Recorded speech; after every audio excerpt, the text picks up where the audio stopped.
Good morning everyone welcome back to my channel. So आज सका उठू उठू मोर सका किसी एमती स्टार्ट है उठिक मो बेड छाड़ी देन गोटे ग्लास पानी पीली।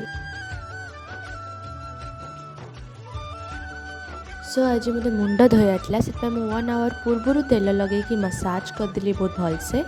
तापर आम घर को गोटे प्लांट आसला जहाँ ना हूँ डमक्यान जोटा कि इंडोर प्लांटा देन मुझे लगिगली लगेवाईका घरे आणिकी लगेवाईका।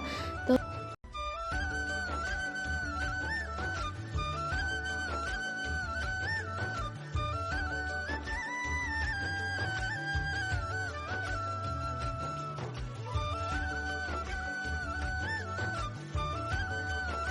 मुझे भलसे लगेदेली लगेला मत बहुत सारा अर्थवॉर्म देखाला।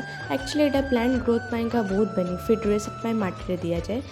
तापर घरे किसी नड़िया कथा था जोटा कि बहुत ओदा होता नष्ट होता तो मुझे भाविली या फपाड़ी भी कौन से काटिकी छेचिली छेचिला यहाँ को कोकोपीट बनईदेली जो थी कि छेचिकी पानी रखीदे यहाँ कोकोपीट हो जाए। कोकोपीट हूँ गोटे प्लांट ग्रोथ पाइंका बहुत बेनिफिशियल फर्टिलाइजरटा जोटा कि प्लांट ग्रोथ रे बहुत हेल्प करे। से सब अधा छेची देती आधा अच्छी पछरे छेचिबी तापर छेचिला मुझे पानी रे रखीदे किछि दिन पर आम कोकोपीट हिसाब रे प्लांट्स रे यूज कर आसिले टी मो फेस केयर करिया जो कि बेसन हल्दी आउ हनी मु नहीं गली नहीं कि मो फेस रे बहुत भलसे लगेदेली।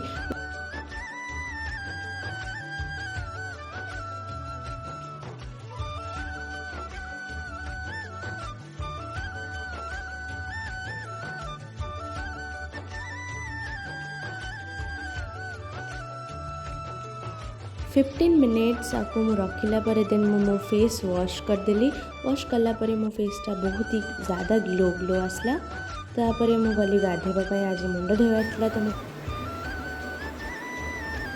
आज ब्रेड सैंडविच खाया इच्छा है सो भाविली ब्रेड सैंडविच ही बनई दूसरी।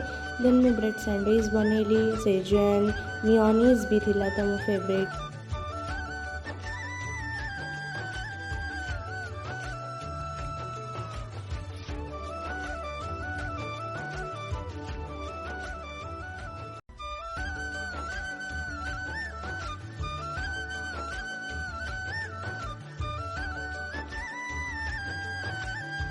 आसीगली बहुत ही हेल्दी लंच करिया को भात डालमा भेंडी भजा और जन्नी भजा मामा करथिले।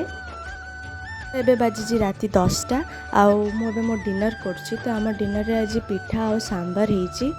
तो आज का ब्लॉग इति था देखा नेक्स्ट ब्लॉग रे। Please guys like comment and subscribe my channel. So bye good night.